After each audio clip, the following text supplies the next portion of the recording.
Chemical bonding में पहला topic हुआ हमारा why do atom react, what is bond, bond कैसे बना, तो एनर्जी मिनिमाइज, ऑक्टेट रूल, ये पहले इंपॉर्टेंट टॉपिक थे। Define octet rule, where it is violated, ये पहले रूल थे।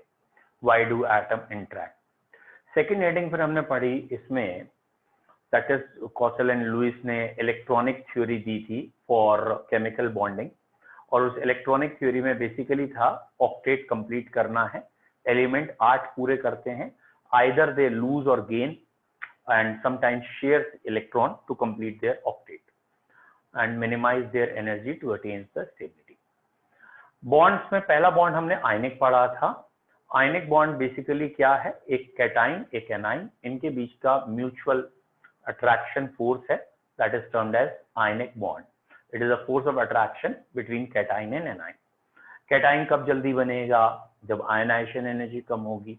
किन एलिमेंट की आयनाइजेशन एनर्जी कम है, ऑब्वियसली पीरियोडिक टेबल में group 1 and 2 S block element has least ionisation, उनमें भी जो नीचे हैं उनकी आयनाइजेशन सबसे कम है, इसीलिए उनका जो बॉन्ड होता है वो जल्दी बनता है, या वो कैटाइन जल्दी बनाते हैं, वो आयनिक बॉन्ड जल्दी बनाएंगे।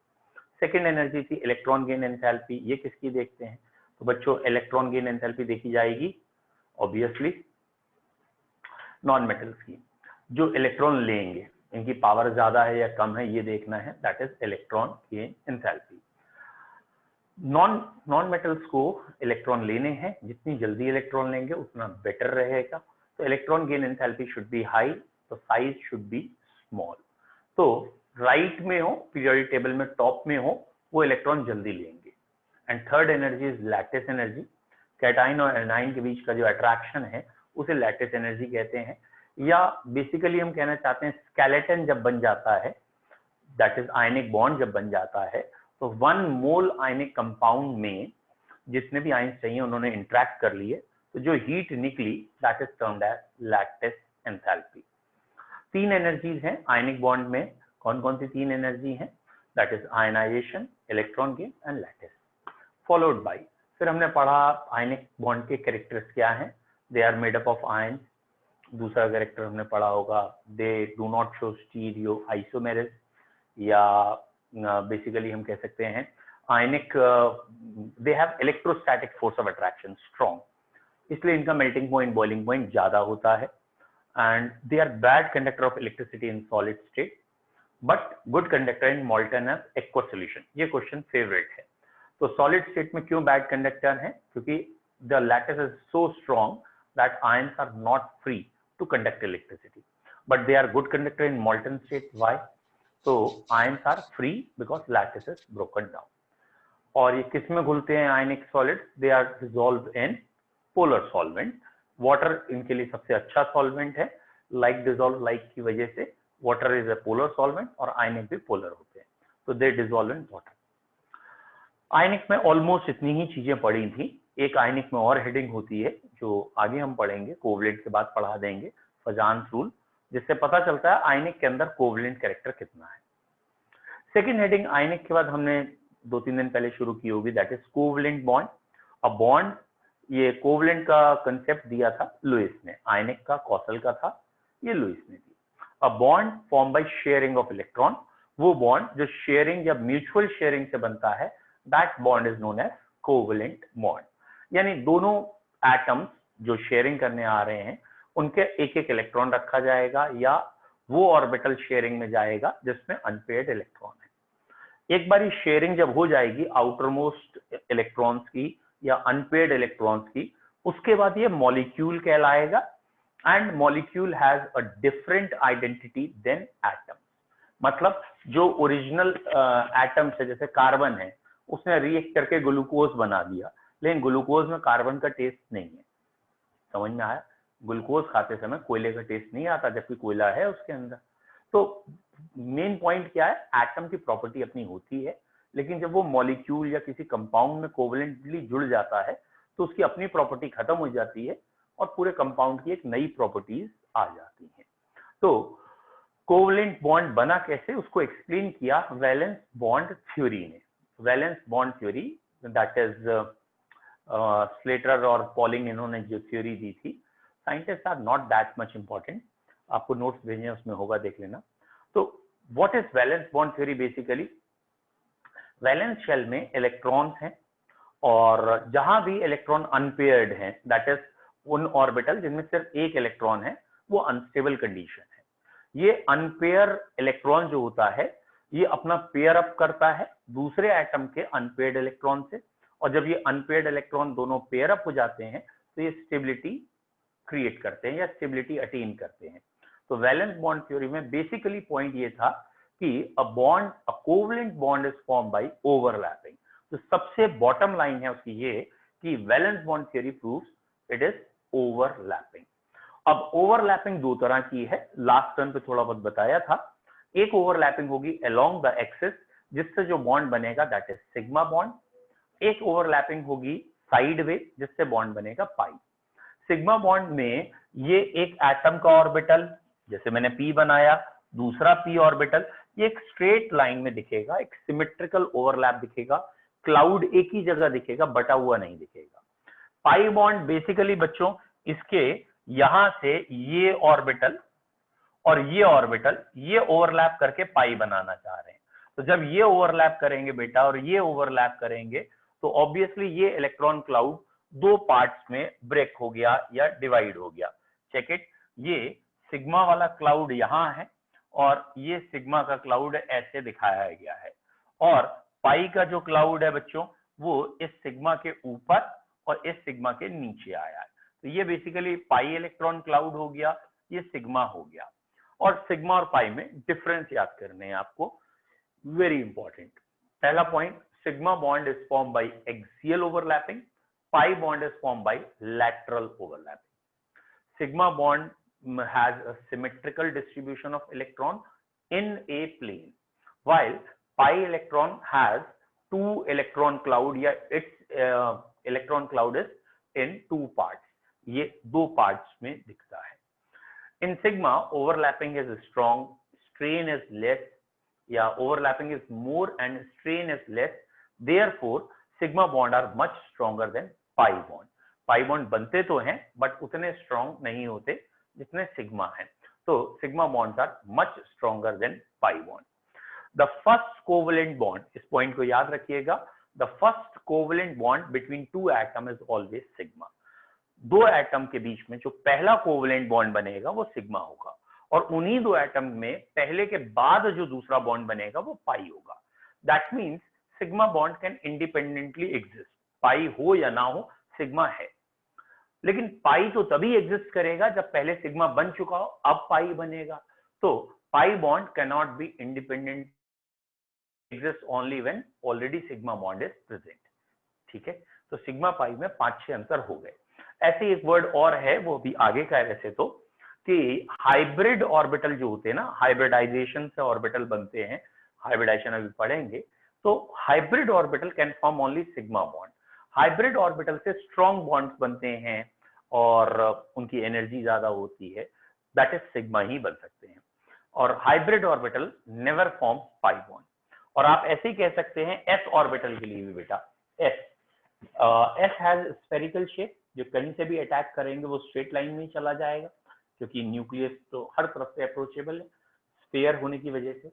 Therefore s orbital do not form hybrid, या एक sorry s orbital do not form pi bond। आप एक ही सेंटेंस में कह सकते हैं s orbital do not form pi bond and hybrid orbitals do not, s and hybrid orbitals do not form pi bond, या s and hybrid orbital only form sigma bond। तो यहां तक अब हमारा लास्ट टर्न पे हो चुका है सिग्मा पाई में अंतर तक। पहले यहां तक किसी को कोई डाउट है? अब पूछिए।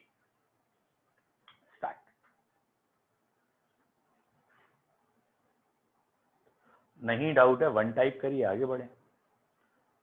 वेदई, श्रेया, गुंजन, विजय, आप लोगों को क्लियर है? Abhishek clear, Nikhil clear, very good.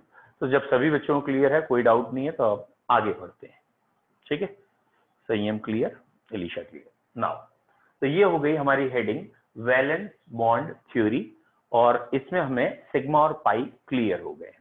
अब इस थ्योरी का ड्रॉबैक क्या है? वैलेंस बॉन्ड थ्योरी का बेसिकली आप कह सकते हैं ड्रॉबैक है कि हमें शेप नहीं दिख रही है अभी, ऑक्टेट वॉक्टेट तो दिख रहा है लेकिन शेप नहीं आ रही, या बॉन्ड लेंथ भी हम एक तरीके से कह सकते हैं आ सकती है। तो अब हमें मूव करना है कि शेप कैसे आएगी, क्योंकि जब हमें शेप पता होती है बेटा तभी हम डाइपोल मोमेंट की सही से बात कर सकते हैं, पोलर नॉन पोलर या हाइब्रिडाइजेशन। तो हमें पहले मूव करना है शेप के लिए। शेप कैसे निकाली जाती है बच्चों? शेप निकालने के लिए एक थ्योरी दी है जिसका नाम है VSEPR। VSEPR की फुल फॉर्म है valence shell electron pair repulsion theory. इसकी फुल फॉर्म है valence shell electron pair repulsion theory. बच्चों, valence shell electron pair repulsion theory का मतलब क्या है? बेसिकली इस थ्योरी में कहा गया है कि जो सेंट्रल एलिमेंट होता है, सेंट्रल मतलब आप समझते हैं, ठीक है, सेंट्रल एलिमेंट जैसे अमोनिया है तो नाइट्रोजन और 3 हाइड्रोजन, टोटल 4 एटम्स हैं, लेकिन नाइट्रोजन बीच में है, उस सबसे हाइड्रोजन जुड़े थे या नाइट्रोजन से बाकी हाइड्रोजन जुड़े हैं, तो नाइट्रोजन इज द सेंट्रल। तो ये अब आपको आइडेंटिफाई नॉलेज से करना होगा, सेंट्रल कौन है। वाटर है, ऑक्सीजन बीच में है, दोनों तरफ हाइड्रोजन लगा, तो वाटर में ऑक्सीजन सेंट्रल है। मीथेन है CH4, कार्बन बीच में, चारों तरफ हाइड्रोजन लगा है, कार्बन सेंट्रल है। तो इस थ्योरी ने कहा जो सेंट्रल एलिमेंट होता है उसके पास बेसिकली 2 टाइप के इलेक्ट्रॉन पेयर हो सकते हैं। Central element may have 2 types of electron pair. कौन से 2 इलेक्ट्रॉन पेयर बच्चों? एक कहलाएगा इसमें bond pair and second pair is lone pair. इसके पास इलेक्ट्रॉन के 2 पेयर हो सकते हैं, ठीक है, इलेक्ट्रॉन के 2 पेयर हो सकते हैं, one is bond pair and other is lone pair. Obviously bond pair भी एक से ज्यादा हो सकते हैं, लोन पेयर भी एक से ज्यादा हो सकते हैं। तो इनके में रिपल्शन होता है, ये बॉन्ड पेयर, ये लोन पेयर, ये आपस में भी रिपेल करते हैं, एक दूसरे में भी रिपेल करते हैं। मतलब 2 बॉन्ड पेयर में भी रिपल्शन है, 2 लोन पेयर में भी रिपल्शन है, और बॉन्ड पेयर लोन पेयर में भी रिपल्शन है। इनका कहना है जिस समय रिपल्शन मिनिमम होता है या जिस पोजीशन पे रिपल्शन मिनिमम होता है वही शेप होती है। कंपाउंड की शेप जो हम देखते हैं, ज्योमेट्री जो हम देखते हैं, at that position the repulsion is minimum. बेटा रिपल्शन ही तो पोटेंशियल एनर्जी देता है, और हम चाहते हैं स्टेबिलिटी होने के लिए पोटेंशियल एनर्जी कम होनी चाहिए, और अगर पोटेंशियल एनर्जी कम होनी चाहिए मतलब रिपल्शन कम होना चाहिए। तो नेचर में ये जैसे एग्जिस्ट करते हैं जिस फॉर्म में, उस समय इनका रिपल्शन मिनिमम है, ठीक है। तो एक बारी फिर से समझते हैं क्या कहना चाह रहे हैं। बेटा अगर मैं ये कह रहा हूं, ये लिखा है मैंने BCl3, तो पहले आप ये याद करेंगे कि ये जो B है दैट इज बोरॉन, ये आउटर मोस्ट में 3 इलेक्ट्रॉन्स रखता है। ये याद करना है किसके आउटर मोस्ट में कितने इलेक्ट्रॉन है। Boron has 3 electron in its outermost shell, इसके पास 3 इलेक्ट्रॉन है। लुईस स्ट्रक्चर की बात कर रहे हैं, क्लोरीन सिंगल बॉन्ड बनाता है हमेशा, तो ये 3 सिंगल बॉन्ड बना दिए हमने, ये बन गया BCl3। तो बोरॉन के पास इस समय सिर्फ और सिर्फ 3 बॉन्ड पेयर है।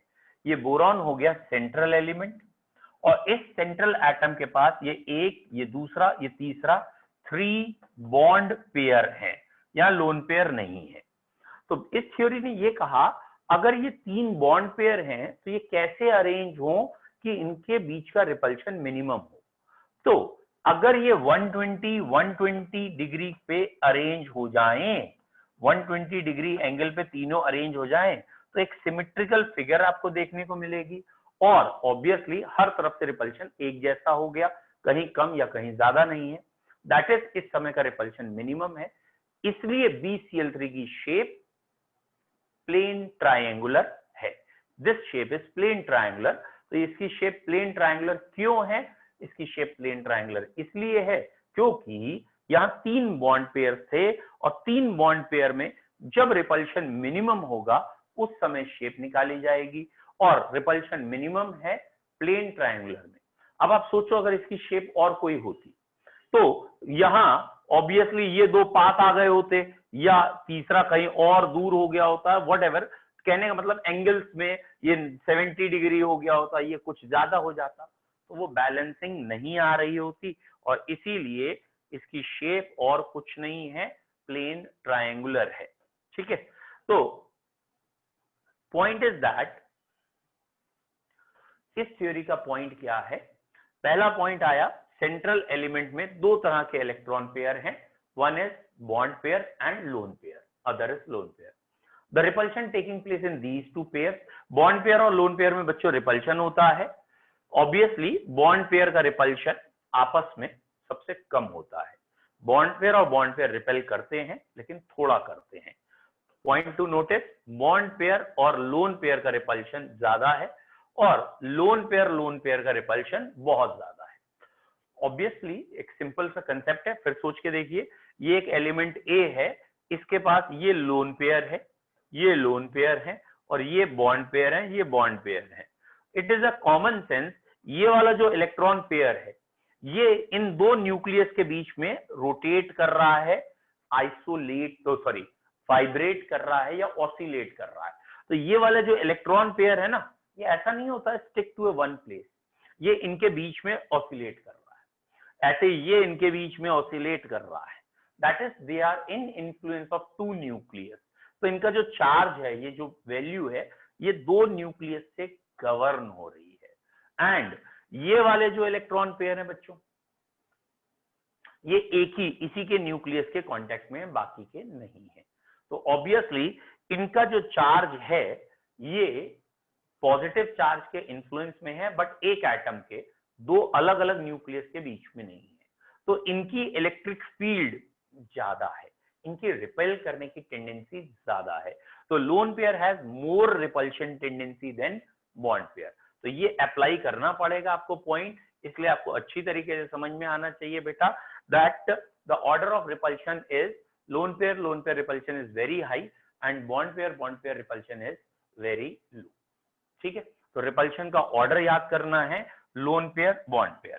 तो अभी तक सिर्फ दो पॉइंट हमने पढ़े हैं। पहला पॉइंट पढ़ा है कि वैलेंस शेप निकालने के लिए VSEPR थ्योरी है। VSEPR थ्योरी की फुल फॉर्म है वैलेंशियल इलेक्ट्रॉन पेयर रिपल्शन थ्योरी, और वैलेंशियल इलेक्ट्रॉन पेयर रिपल्शन थ्योरी कहती है कि सेंट्रल एलिमेंट पे फोकस करो। ध्यान रखना, सेंट्रल एलिमेंट पे फोकस करना है, बाकी पे ज्यादा नहीं। सेंट्रल एलिमेंट पे दो टाइप के पेयर्स होंगे, electron pairs, one is bond pair and other is lone pair. बच्चों इसमें एक और पॉइंट याद रखिएगा कि जब हम बॉन्ड पेयर की बात करेंगे then we involve only sigma bond pair, खाली सिग्मा बॉन्ड पेयर हमारे लिए इंपॉर्टेंट है, पाई नहीं। अभी हमने पढ़ा भी है पाई बॉन्ड गिनना नहीं है। मतलब अगर मैं आपसे इस थ्योरी के हिसाब से पूछूं CO2 में बॉन्ड पेयर कितने हैं, तो ऑब्वियसली सिर्फ और सिर्फ सिग्मा बॉन्ड पेयर आपने गिनने हैं, ये और ये सिग्मा हो गए, तो दो सिग्मा बॉन्ड पेयर हो गए। याद रखिएगा यहां पे चार नहीं गिनेंगे, क्यों?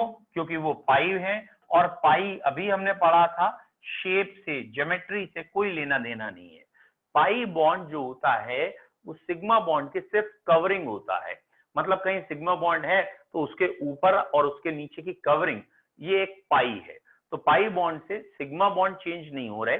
दैट मींस अगर सिग्मा दो के बीच में एंगल सपोज 104 डिग्री है और यहाँ पाई बॉन्ड आ भी गया तो भी ये एंगल 104 डिग्री ही रहेगा। That is the deciding factor, the deciding bonds are sigma bond and lone pair. तो यहाँ जो शेप देखनी है, ज्योमेट्री देखनी है, वो sigma bond and lone pair से देखनी है, पाई से नहीं देखनी। वेरी इंपॉर्टेंट, पाई से नहीं देखनी है, सिग्मा बॉन्ड से देखनी है और लोन पेयर से देखनी है। सो वैलेंस शेल थ्योरी में जो 3 पॉइंट अभी तक के हुए, उसमें पहला आ गया शेप के लिए एनर्जी मिनिमम, रिपल्शन मिनिमम होना चाहिए। सेकेंड पॉइंट आ गया सेंट्रल एलिमेंट में दो टाइप के पेयर हैं, one is bond pair, lone pair, और उनका ऑर्डर ऑफ रिपल्शन है कि बॉन्ड पेयर जो होगा, दिस वन बॉन्ड पेयर का रिपल्शन ये बेटा कम होगा और लोन पेयर का ज्यादा। याद रखना बड़ा सिंपल है, आप प्रैक्टिकली सोचो, जैसे ये घर है और इस घर में ये एक प्राणी है और एक ये प्राणी है, ठीक है, ये वाले प्राणी हम कौन से कह रहे हैं, ये इनकी मैरिज हो गई है, और अगर इनकी मैरिज हो गई है तो ये इसमें से एक प्राणी दूसरे घर का है, और ये वाले वो हैं जो इसी घर के दो हैं और अभी इनकी मैरिज नहीं हुई, ये छोटे भाई बहन हैं, ये भी छोटे भाई बहन है, वॉट, और ये वो हैं जिनकी मैरिज हो गई है। बेटा जिनकी मैरिज हो गई है वो दो घरों से जुड़े हैं, तो उनको आटे दाल के भाव ज्यादा पता है, इसलिए उनका रिपल्शन पावर कम हो जाती है।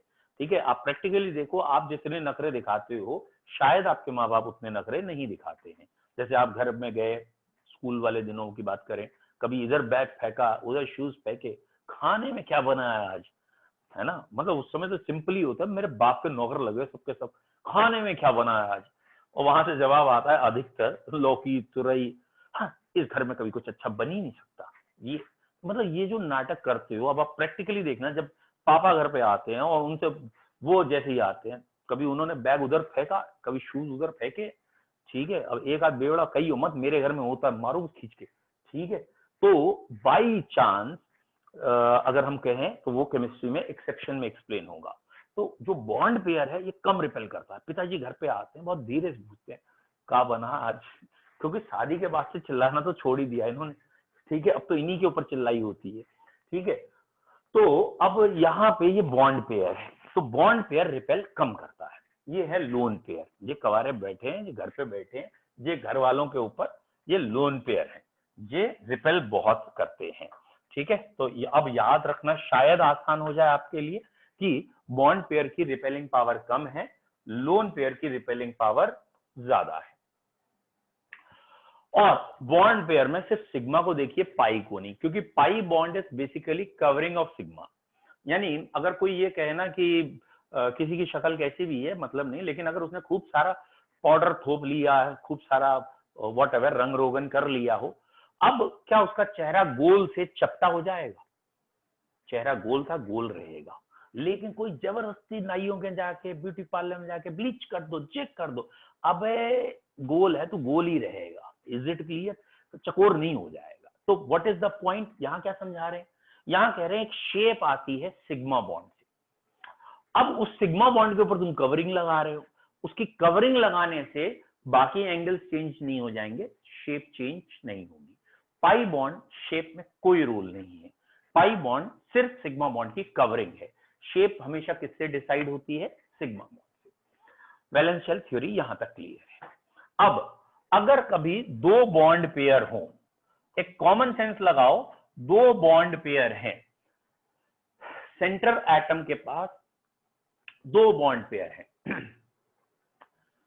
ये दो बॉन्ड पेयर अगर एक दूसरे से अपोजिट डायरेक्शन चले हैं, 180 के एंगल पे आ जाएं, तब इनकी जो स्टेबिलिटी है वो मैक्सिमम है। इस ए के साथ यहां भी बॉन्ड बना है, यहां भी बॉन्ड बना है, ये ए सेंट्रल एटम है, दो ही बॉन्ड पेयर हैं, रिमेंबर दो ही बॉन्ड पेयर हैं और कोई पेयर नहीं है, दो बॉन्ड पेयर हैं, और ये दोनों रिपेल कब सबसे कम करेंगे? When they are at 180 degree.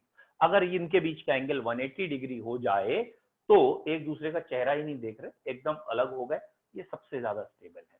तो क्या ध्यान रखना है, जहां जहां दो बॉन्ड पेयर होंगे और कोई लोन पेयर नहीं होगा, वहां की शेप लीनियर आएगी। तो आपको बॉन्ड पेयर और लोन पेयर गिनना आने चाहिए, तभी ये चीज अच्छी समझ में आएगी। You have to notice, you have to count bond pair and lone pair. जैसे यहां का एग्जाम्पल है बेटा BeF2 या Cl2, तो आपको ये याद होना चाहिए कि बेरिलियम मैग्नीशियम वाले ग्रुप का मेंबर है। बेरिलियम में एल्कलाइन अर्थ मेटल में आउटर मोस्ट में दो इलेक्ट्रॉन है, यहां दो इलेक्ट्रॉन है आउटर मोस्ट में, और फ्लोरीन से सिंगल बॉन्ड बनता है, ये सिंगल बॉन्ड बन गया। तो बेटा बेरिलियम के पास और कोई पेयर नहीं है, बेरिलियम के पास यहां सिर्फ और सिर्फ दो सिग्मा बॉन्ड है, और बच्चे अगर दो सिग्मा बॉन्ड है तो शेप लीनियर होगी। अगर सेंट्रल एलिमेंट के पास कोई लोन पेयर नहीं है और दो सिग्मा बॉन्ड है तो शेप लीनियर आएगी। नाउ यही चीज है CO2 में। बच्चों कार्बन में 4 इलेक्ट्रॉन होते हैं, ऑक्सीजन से वो डबल बॉन्ड बनाता है, बट रिमेंबर यहां सिग्मा बॉन्ड 2 है और बाकी 2 पाई है। तो जो सेंट्रल एलिमेंट है उसके पास सिग्मा बॉन्ड 2 ही है, दैट मींस बॉन्ड पेयर 2 ही है। और अगर बॉन्ड पेयर 2 होंगे तो शेप लीनियर। बट याद रखिएगा लोन पेयर नहीं होने चाहिए। बॉन्ड पेयर 2 है, लोन पेयर नहीं है, तो शेप लीनियर होगी। ठीक, नाउ नेक्स्ट वन।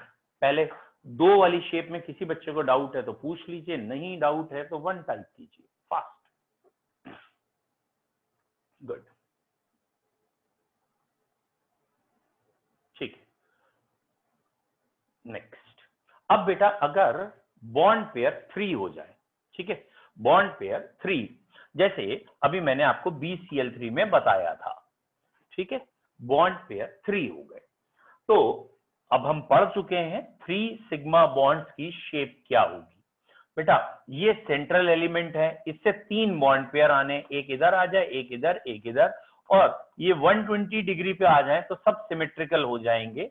और ये शेप या इसका नाम रखा गया है PT या TP, कुछ कह लीजिए, plane triangular.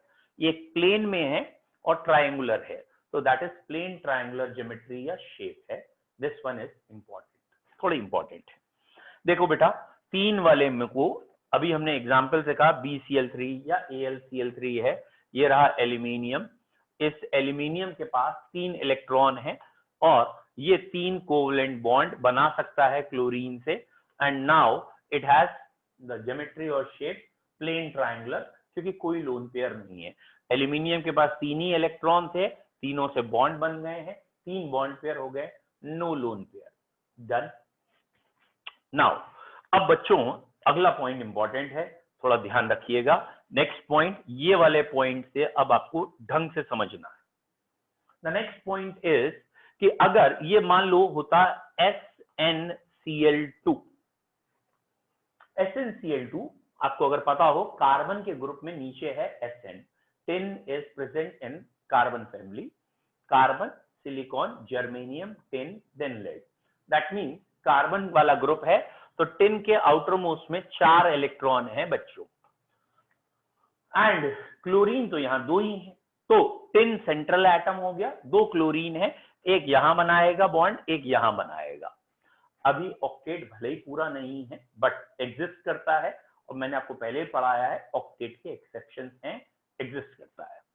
Now in this case बेटा जरा ध्यान से देखिएगा, इन दिस केस यहां पे 2 बॉन्ड पेयर हैं और 1 लोन पेयर है। भाई ये बॉन्ड पेयर 1, ये बॉन्ड पेयर 1, ये पूरा पेयर 1 है लोन पेयर। इसमें 2 इलेक्ट्रॉन होंगे ना, इसलिए बॉन्ड पेयर, ये भी बॉन्ड पेयर, और ये 2 इलेक्ट्रॉन लोन पेयर है। तो it has 2 bond pair and 1 lone pair. जब भी लोन पेयर का केस आए तो पहले सोच लीजिएगा, अगर ये लोन पेयर नहीं होता, मतलब ये भी बॉन्ड पेयर होता, तो 3 बॉन्ड पेयर हो जाते, और 3 बॉन्ड पेयर की शेप होती प्लेन ट्रायंगुलर। इफ मैं अगर की बात कर रहा हूं, अगर, तो अगर ये 3 बॉन्ड पेयर होते तो बेटा ये शेप होती plane triangular. Okay, this one, ठीक, और ये एंगल होता 120, दीज एंगल 120। अब जरा ध्यान से देखिएगा क्या कहना चाह रहे हैं। यहां पे रिपल्शन बराबर था। Now the point is this, ये वाला बॉन्ड नहीं है यहां, ये वाला बॉन्ड नहीं है, और अगर बेटा ये वाला बॉन्ड नहीं है तो ऑब्वियसली ये एंगल कटा, और इस बॉन्ड की जगह यहां पे कौन है, लोन पेयर है। अगर ये बॉन्ड की जगह लोन पेयर है तो इस रिपल्शन का नाम अब बोला जाएगा LPBP। LPBP मतलब लोन पेयर बॉन्ड पेयर। इस रिपल्शन का भी नाम बोला जाएगा LPBP, lone pair bond pair, और इस रिपल्शन का नाम बोला जाएगा BPBP, बॉन्ड पेयर। बच्चों यहां अप्लाई करना है वेस्पर थ्योरी का पॉइंट कि बॉन्ड पेयर रिपल्शन कम होता है और lone pair bond pair repulsion ज्यादा। तो ये वाला रिपल्शन ज्यादा है, ये रिपल्शन ज्यादा है, और ये वाला रिपल्शन कम। Common sense. अगर प्रैक्टिकली सोचिए कि सपोज ये मेरे 2 हाथ जो हैं ये 2 एटम की तरह हैं, इज इट क्लियर, ये 2 एटम चल रहे हैं और पीछे लोन पेयर मार रहा है इन्हें, ये आपस में रिपेल कर सकते हैं, लेकिन इनकी रिपेलिंग पावर कम है, और वो जो पीछे से इनको धक्का मार रहा है उसकी रिपेलिंग ज्यादा है। जब उसकी रिपेलिंग ज्यादा है तो ये पास आ जाएंगे, that is bond angle decreases. एक बार सोच के देखिएगा, जस्ट लाइक मुंबई या ट्रेन व्रेन में कभी सफर किए हो लोकल टाइप में, तो उसमें बेसिकली अगर आपके हाथ में कोई चीज है, आप ऐसे लेके चलने की सोच रहे हो और पीछे से धक्का आता है ट्रेन से, तो अगर आपका धक्का ज्यादा है तो बात अलग है, आप अदरवाइज लोन पेयर वाला रिपल्शन ज्यादा होगा, और जब लोन पेयर का रिपल्शन ज्यादा होगा तो इन्हें पास आना पड़ेगा, that is bond angle decreases. तो एक बार फिर देखिए, इसे दोबारा बना के बता रहा हूं, बच्चों कंपेयर करेंगे। यहां हमने कहा अगर सपोज ये ए एटम था, यहां तीनों जगह इनके पास बॉन्ड पेयर थे। अगर तीनों बॉन्ड पेयर थे तो ये रिपल्शन बैलेंस था, बट जैसे ही वो वाला बॉन्ड पेयर लोन पेयर में चेंज हुआ तो इसके दिमाग खराब हो गए, ये रिपल्शन बढ़ गया और ये रिपल्शन बच्चे कम हो गया, और क्योंकि ये रिपल्शन ज्यादा हो गया तो इनको पास में आना पड़ेगा, और पास में आएंगे तो बॉन्ड एंगल, बिकॉज एंगल यही मेजर हो रहा है, एंगल एटम्स के बीच का मेजर हो रहा है, लोन पेयर का कोई एंगल मेजर नहीं हो रहा। एक आध बच्चा कह सकता है बाद में, बोले अच्छा लोन पेयर वाला एंगल, लोन पेयर दिखते ही नहीं, न्यूक्लियाई दिखते हैं, तो ये Cl का न्यूक्लियाई, ये Sn का, ये Cl का, तो वो ऐसे पूछते हैं Cl Sn Cl bond angle, ये वाला एंगल बताइए 120 से कम है या 120 से ज्यादा है, तो यहाँ कंसेप्चुअल अप्रोच लगेगी, it is less than 120 due to lone pair. तो जब भी लोन पेयर आएगा, लोन पेयर क्या करेगा, लोन पेयर रिपल्शन ज्यादा करेगा, और रिपल्शन ज्यादा से क्या होगा, जो बॉन्ड पेयर होंगे वो पास आएंगे, तो इन जनरल लोन पेयर के आने से बॉन्ड एंगल डिक्रीज करता है। अगर कभी भी लोन पेयर आएगा तो बॉन्ड एंगल डिक्रीज करेगा। डन। बोलो बेटा, एक एग्जाम्पल इसका और पहले मैं बता देता हूं, फिर पूछता हूं आपसे। बेटा इसका एक बहुत पॉपुलर एग्जाम्पल ये है SO3 एंड SO2। SO3 का ये स्ट्रक्चर है और SO2 का ये स्ट्रक्चर है। आपकी हेल्प के लिए लोन पेयर बना दिया। आई होप सो आप समझते हैं कि SO3 में सिग्मा बॉन्ड 3 है और SO2 में 2 सिग्मा बॉन्ड है और 1 लोन पेयर है, 2 sigma bond and 1 lone pair. और अब अगर कोई पूछे which has more bond angle, and I hope so आपको कोई डाउट नहीं होना चाहिए, SO3 has more bond angle between oxygen sulfur oxygen, the bond angle is more. The reason यहां लोन पेयर आया, लोन पेयर से रिपल्शन हुआ, repulsion से बॉन्ड एंगल कम हो गया, इसलिए ऐसा है। Very good. अगर आपको समझ में आ गया तो 1 टाइप करिए, नहीं आया 2 टाइप करिए, और कुछ पूछना है। अच्छा निखिल जी पूछना चाह रहे हैं कुछ। हाँ बेटा निखिल पूछिए। सर नहीं पूछने में उसने गलती से दब गया सर, सॉरी सर। यश बेटा आप पूछो। सर एक बार वापस एक और बता दें। चलो अभी आगे सब में बताते हैं, अभी इसी को दोबारा बता देते हैं लेकिन अगली हेडिंग में है। मतलब अगर बॉन्ड पेयर 4 होते हैं बेटा, 4 की शेप जो देखी गई है उसका नाम है टेट्राहेड्रल। तो एक एलिमेंट से अगर 4 पेयर होते हैं तो शेप होती है टेट्राहेड्रल। एक आध जगह क्वेश्चन ये भी है कि स्क्वायर प्लेनर क्यों नहीं होती, तो एक एलिमेंट अगर यहाँ सेंटर में है तो ये स्क्वायर शेप क्यों नहीं हो जाती, 4 चीजें लगनी है ना, तो स्क्वायर में लग जाती, टेट्राहेड्रल क्यों लगी है। तो उसका आंसर ये है बेटा, टेट्राहेड्रल में बॉन्ड एंगल होता है 109 डिग्री 28 मिनट और स्क्वायर में बॉन्ड एंगल होता है 90 डिग्री। तो कॉमन सेंस है, जो टेट्राहेड्रल है जिसमें सारे एंगल एक जैसे हैं, रिपल्शन कम हो गया।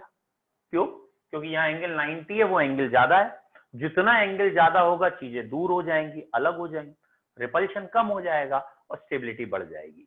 तो 4 में एक कॉम्पिटिटिव लेवल का क्वेश्चन है, ये पूछा जाता है कि जब 4 बॉन्ड पेयर होते हैं तो शेप स्क्वायर प्लेनर क्यों नहीं होती, टेट्राहेड्रल क्यों होती है। तो आंसर क्या है इसका, जब 4 बॉन्ड पेयर को आप स्क्वायर प्लेनर में अरेंज करेंगे तो 2 नियरेस्ट के बीच में एंगल आएगा 90 डिग्री, जबकि यहाँ 2 नेबरिंग के बीच में, 2 क्या है, सब में एंगल आ रहा है 109 डिग्री 28 मिनट, चाहे आप इनके बीच का एंगल देखो, चाहे इनके, what ever the angles you observe, the angle must be 109 degree and 28 minute. This is called tetrahedral bond angle.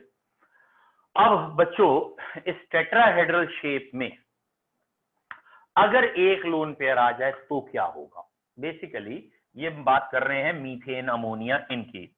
बेटा मीथेन में चारों बॉन्ड पेयर थे और ये शेप थी टेट्राहेड्रल. जब ये अमोनिया में चेंज हुआ तो 3 बॉन्ड पेयर रह गए और एक lone pair. Sorry, methane ammonia change नहीं हुआ, मतलब कंपैरिजन कर रहे हैं कि अमोनिया जो है उसमें नाइट्रोजन सेंट्रल एलिमेंट है और उसके पास 3 बॉन्ड पेयर हैं, एक लोन पेयर. तो जैसा मैंने पिछली बार समझाया था वो यहाँ अप्लाई करिए, और जिसे नहीं समझ में आया दोबारा समझिए. बेटा यहाँ एंगल थे 109 डिग्री 28 मिनट, लेकिन और ये सारे एंगल इतने ही थे, ठीक है. लेकिन जैसे ही ये वाला पेयर लोन पेयर में शिफ्ट हुआ, चेंज हुआ, अगर ये लोन पेयर में शिफ्ट हो गया जैसे यहां दिखाया है, तो इस लोन पेयर की रिपेलिंग पावर ज्यादा हो गई. रिपेलिंग पावर इसकी ज्यादा है, इसने सबको रिपेल किया और इससे ज्यादा रिपेल किया. दैट मीन्स ये जो बॉन्ड पेयर रिपल्शन है ये है अभी भी, लेकिन कंपैरिजन टू दिस, यहां के कंपैरिजन में इनको पास आना पड़ेगा. क्यों? क्योंकि पीछे से कोई रिपेल कर रहा है और वो ज्यादा पावर से रिपेल कर रहा है, then they have to come close. बेटा जैसे ये पास आएंगे obviously bond angle will decrease. तो लोन पेयर आते ही बॉन्ड एंगल डिक्रीज हो जाता है. तो यहाँ का बॉन्ड एंगल हो गया बेटा 109 डिग्री से कम होके 107 डिग्री. ये प्रैक्टिकल अमोनिया की वैल्यू है, मीथेन की वैल्यू है, वो बता रहा हूं. पहले एंगल होना चाहिए 109.28, अब बेटा एंगल हो गया है 107 डिग्री. बोलो बच्चों क्लियर है ये वाला पॉइंट? अब क्लियर है बेटा? Very good. अब बेटा यश आपको क्लियर है? यश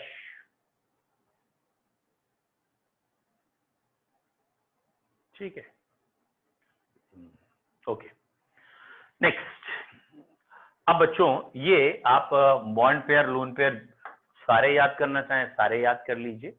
ऑलमोस्ट 10-12 शेप होती हैं, आप पूरी याद कर सकते हैं. जितनी आपको याद हो जाए मैं नोट्स भेजूंगा, उसमें होंगी. मैं आपको कुछ शेप्स बता दे रहा हूं अभी, ठीक है. अगर bond pair plus lone pair का सम 2 होता है और लोन पेयर बेसिकली नहीं होते हैं, 0 होते हैं, तो शेप होती है लीनियर. ठीक है. बॉन्ड पेयर और लोन पेयर का सम 3 है और लोन पेयर नहीं है, 0 है, तो plane triangular. The shape is plane triangular. ठीक है. और जैसे ही ये लोन पेयर का नंबर 1 हो जाता है तो ये वाली शेप को केमिस्ट्री में कहते हैं बेंट. सिर्फ बेंट वर्ड से बोला जाएगा. और यहाँ का बॉन्ड एंगल 120 से कम होगा. यहाँ पे बॉन्ड एंगल 180 होता है, यहाँ बॉन्ड एंगल 120 होता है. ऑब्वियसली यहाँ लेस देन 120 होगा. अगर bond pair plus lone pair का सम 4 है और लोन पेयर नहीं है तो टेट्राहेड्रल, मतलब all the 4 are bond pair, तो टेट्राहेड्रल. 4 में से 3 बॉन्ड पेयर हैं तो इसे डिस्टॉर्टेड टेट्राहेड्रल कहते हैं. और बच्चों इसे कई लोग पिरामिडल भी कह देते हैं, एक ही बात है. और अगर लोन पेयर का नंबर 2 हो जाए तो इस शेप का नाम होता है बेंट. अगर 4 में से 2 लोन पेयर हो जाएं, फॉर एग्जांपल इन वाटर, तो ये शेप होती है बेंट. आपके कोर्स में ये 3 पे ज्यादा बोलबाला है, bond pair plus lone pair 2, 3, 4. 12th में जब आप जाओगे तो 5, 6, 7 और आएंगी. ठीक है. यहाँ पे मैं इन सबके एक एक एग्जाम्पल भी लिख देते हैं. जैसे इसका एग्जाम्पल बेटा CO2 था या एसेटिलीन था या BeCl2 था, तो मैंने 3 एग्जाम्पल कह दिए. इसका एग्जाम्पल BF3, BH3 या AlH3 था. इसका एग्जाम्पल SnCl2 या SO2. ठीक है. टेट्राहेड्रल में मीथेन या that is sulphate ion SO4-2, CCl4 ऐसे। डिस्टॉर्टेड टेट्राहेड्रल में अमोनिया है बेटा मेन, या PH3 कह सकते हैं आप। बेंट शेप वाटर मेन है, या H2S कह सकते हैं। ये आपके लेवल में सबसे ज्यादा पूछे जाने वाले हैं। ठीक है बच्चों। बेटा कुछ बच्चे अभी 1-2 बच्चों ने ज्वाइन किया है आजकल में, आप में से कोई नहीं होगा मुझे पता है, लेकिन फिर भी उनके लिए होपफुली मैं ऑफलाइन भी बैच लगाने की सोच रहा हूँ, और 5 to 6 में थोड़ा बहुत उन्हें पिछला पढ़ना है, मतलब आपके लेवल तक लाने के लिए। तो इस बैच को हम डिस्टर्ब नहीं करेंगे, इसे 4 to 5 ही रख के रहने देते हैं, या आप लोग 5 to 6 जाना चाहते हैं तो उन्हें मैं 4 to 5 कर दूंगा। तो अब आप लोग अपनी टाइम बोलो, आप लोगों के लिए टाइम ठीक है? Yes sir. ठीक है, फिर आप लोग इसी टाइम पे आएंगे। हम 5 to 6 में एक्स्ट्रा बैच ले रहे हैं, और ऑब्वियसली अगर किसी को 5 to 6 में या कुछ भी पिछला पढ़ना है एक्स्ट्रा बैच में आके, 1 to 1 में भी पढ़ सकते हैं, ग्रुप में भी पढ़ सकते हैं, तो वो मुझे बता दीजिएगा। 5 to 6 हम मोस्ट प्रोबेबली कल से स्टार्ट कर देंगे, आज या कल से। आज भी मैंने बुलाया है इसलिए जल्दी ऑफ कर रहा हूँ। ठीक है बच्चों? ओके बेटा। हाँ बेटा बोलो विजय, बोलो बोलो। अभी बैच में आ जाऊं? बोलो बोलो, क्वेश्चन बोलो। ओके सर, 1 मिनट बस।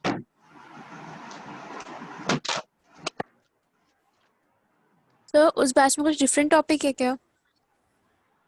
5 to 6 कल से शुरू करेंगे।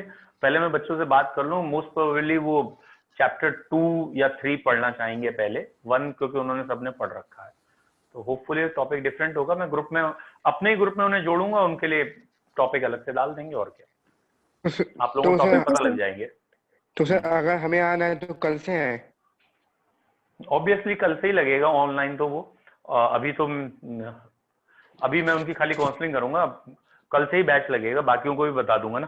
फिर टॉपिक आपको पहले पता होगा, ग्रुप में डलेगा, उन बच्चों को एक ग्रुप में ही जोड़ूंगा, टॉपिक आपको पता होगा, उन्हें भी पता होगा 4 to 5 ये है, 5 to 6 ये है। ठीक है, आपको भी पता होगा, तो जो टॉपिक आपको पढ़ना होगा आप आ जाएगी। बेटा क्वेश्चन पूछ ले जल्दी से। Sir significance isolated gases atom of ground state में सर एंथैल्पी के अकॉर्डिंग बताना है। सर क्या होगा? मेरे क्वेश्चन नहीं समझ में आपका। सिग्निफिकेंस ग्राउंड स्टेट क्या कह रहे हो? क्वेश्चन पढ़ो ना, लैंग्वेज पढ़ो। Significance of the terms isolated gases atom ground state while defining ionization enthalpy and पूरा क्वेश्चन बोलो करो, पूरा क्वेश्चन बोलिए बेटा। पूरा क्वेश्चन आपने ये कहा है कि आयनाइजेशन एनर्जी जब भी हम पढ़ते हैं, इलेक्ट्रॉन गेन एंथैल्पी जब भी पढ़ते हैं, तो हम लिखते हैं न्यूट्रल गैसियस एटम। तो ये क्वेश्चन पूछना चाह रहा है what is the significance of that neutral gaseous atom या ground state when we are studying ionization energy and electron gain enthalpy. तो सिंपल आंसर, अगर हमें दो चीजें कंपेयर करनी है तो दोनों सेम स्टेट में होनी चाहिए, उनके बीच में और कोई एक्सटर्नल फैक्टर या फंक्शंस नहीं होने चाहिए, तो इसलिए हम सेम स्टेट में लाने के लिए करते हैं। तो एग्जाम में लिखा जाता है it is neutral gaseous atom is taken so that it is easy to compare, it is एकदम सिंपल कहें तो for comparison reason। ठीक है, all the atoms comes in same manner। और question?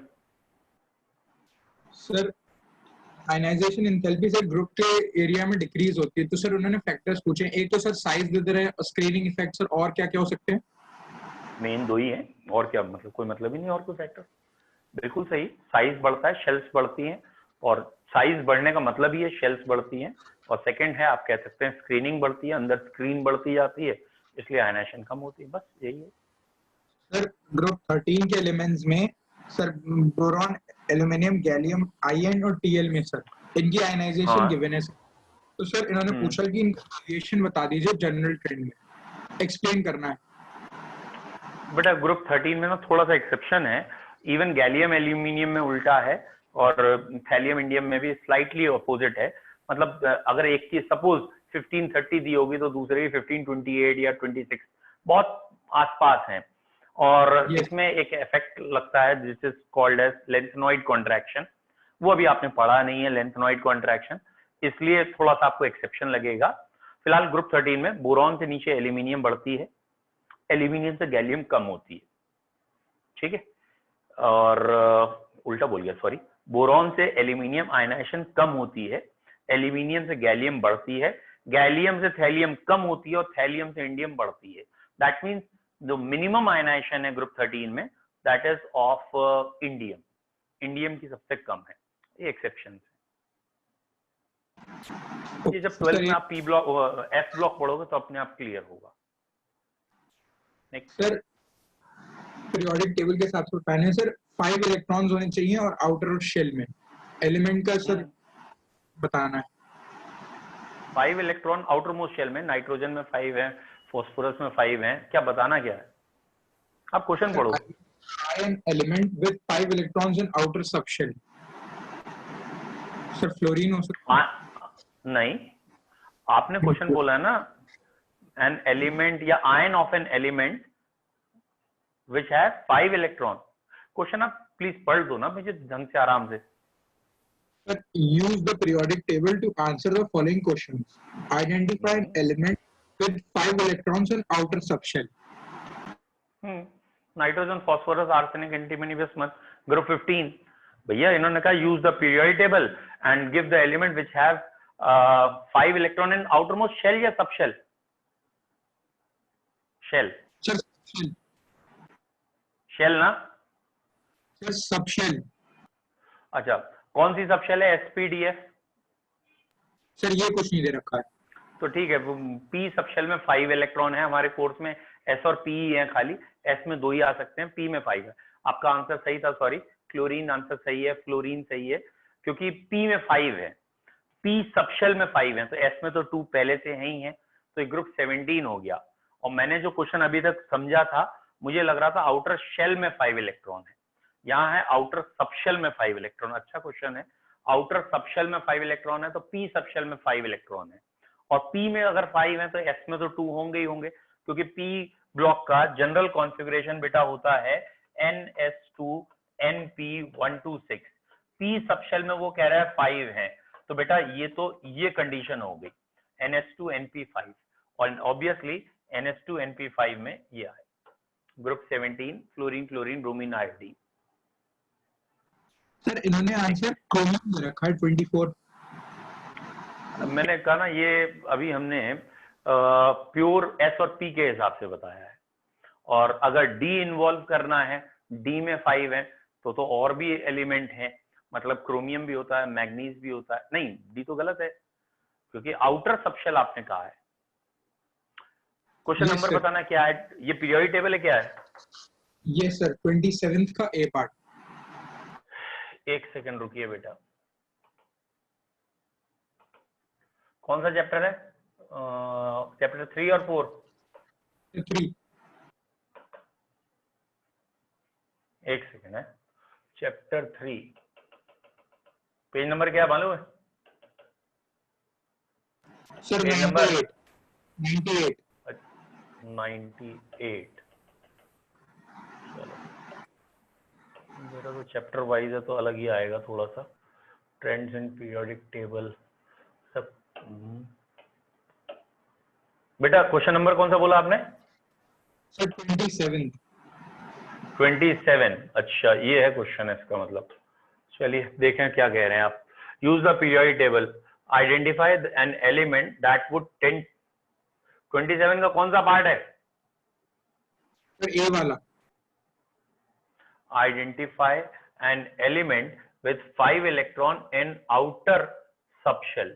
Fluorine, chlorine, bromine, iodine. Identify element with 5 electron in outer subshell. बिल्कुल सही है बेटा, जो हमने पहले आंसर दिया आपको, फ्लोरीन, क्लोरीन, ब्रोमीन, आयोडीन। कहाँ, क्या इसका आंसर आपके पास है?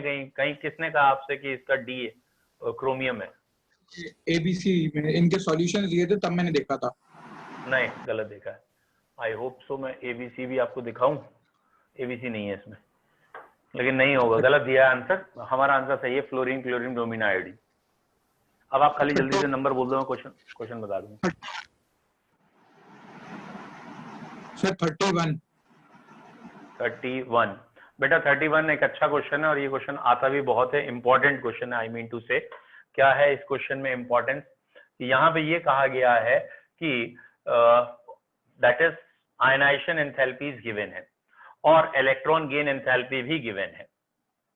इससे आपको ये पता लगाना है मोस्ट रिएक्टिव, लीस्ट रिएक्टिव, ये सारी बातें बतानी है।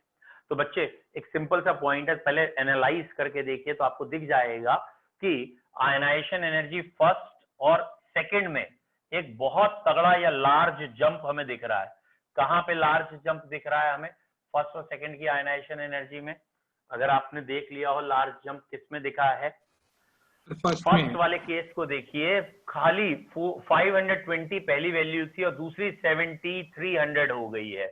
ऐसे ही सिमिलरली, ऐसे ही अगर आप और सोचे एक आध जगह, तो यहाँ पे आपको एक प्लस में 48 इलेक्ट्रॉन गेन एंथैल्पी दिख रही है। अगर इलेक्ट्रॉन गेन एंथैल्पी प्लस में होती है तो आई होप सो आपको मालूम होना चाहिए ये नोबल गैसेस के लिए ही प्लस में होती है, या ऐसे एलिमेंट दैट इज वैलेंसी जिनकी 2 होती है, सिर्फ उन्हीं के लिए प्लस में है, बाकी के लिए प्लस में नहीं होती। ठीक है, अब एक एक करके स्टार्ट करते हैं क्वेश्चन। पहला क्वेश्चन है द लीस्ट रिएक्टिव एलिमेंट। बेटा लीस्ट रिएक्टिव कौन है? आई होप सो आपको आंसर फिर समझ में आ जाए। लीस्ट रिएक्टिव नोबल गैसेस ही होती हैं और नोबल गैसेस की इलेक्ट्रॉन गेन एंथैल्पी पॉजिटिव होती है। नोबल गैसेस की आयनाइजेशन एनर्जी भी बहुत ज्यादा होती है। तो noble gases do not react, तो यहाँ लीस्ट रिएक्टिव हो गया नोबल गैसेस। अब इन्होंने कहा है मोस्ट रिएक्टिव कौन सा है? जिसकी आयनाइजेशन बहुत कम है वो तुरंत रिएक्ट कर जाएगा, या फिर रिएक्टिव वो भी होता है जिसकी इलेक्ट्रॉन गेन एंथैल्पी ज्यादा हो। लेकिन हमें डायरेक्ट आयनाइजेशन कम दिख रही है, 419 इज वेरी लेस, तो हम उसे मोस्ट रिएक्टिव में ले सकते हैं, मोस्ट रिएक्टिव मेटल में। मोस्ट रिएक्टिव नॉन मेटल में हम लेंगे -328, क्योंकि वो नॉन मेटल ज्यादा अच्छा जो इलेक्ट्रॉन जल्दी ले लेता है, तो -328 जल्दी ले लेगा और 419 वाला जल्दी छोड़ देगा। The least reactive non metal, वैसे तो 5 वाला ही आंसर दोबारा हमें कहना चाहिए, क्योंकि noble gases are also non metal और लीस्ट रिएक्टिव एलिमेंट में वो आ गया और वो नॉन मेटल भी है तो वो ले सकते हैं। अदरवाइज बच्चों 1 मिनट कॉल आ रही मेरी है, चलिए और कोई क्वेश्चन भी है इसके अलावा? नो सर, बाकी कल पूछूंगा। चलो ऐसे कल ही तो मुझे बस एक छोटी सी बात पूछनी थी। बोलो बोलो। सर वंडरवॉल रेडियस जो है वो डिक्रीज करती है जब हम लेफ्ट टू राइट जाते हैं। सर वंडरवॉल रेडियस, हाँ वो डिक्रीज करती है। एक मिनट, वंडरवॉल रेडियस का क्या कह रहे हो? डिक्रीज करते हैं? यस सर, जब हम लेफ्ट टू राइट जाते हैं। किसने कहा? ओवरऑल रेडियस डिक्रीज करता है। चलो अच्छा ठीक है, डिक्रीज करता है, साइज डिक्रीज करता है सीधा। फिर आगे सर तो उसमें हम नोबल गैसेस इंक्लूड करेंगे? नोबल गैसेस को? Yes sir. हाँ क्यों नहीं करेंगे, बल्कि नोबल गैसेस में तो खाली वंडरवॉल रेडियस नापा जाता है और कोई रेडियस नहीं होता। Okay sir. नोबल गैसेस में सिर्फ वंडरवॉल रेडियस है। चलो फिर दोबारा एक बार क्वेश्चन डिस्कस करेंगे, क्योंकि अभी मुझे समझ में नहीं आया, इसलिए मेरे को आप सेटिस्फाइड नहीं होगे। एक बार फिर डिस्कस करते हैं क्लास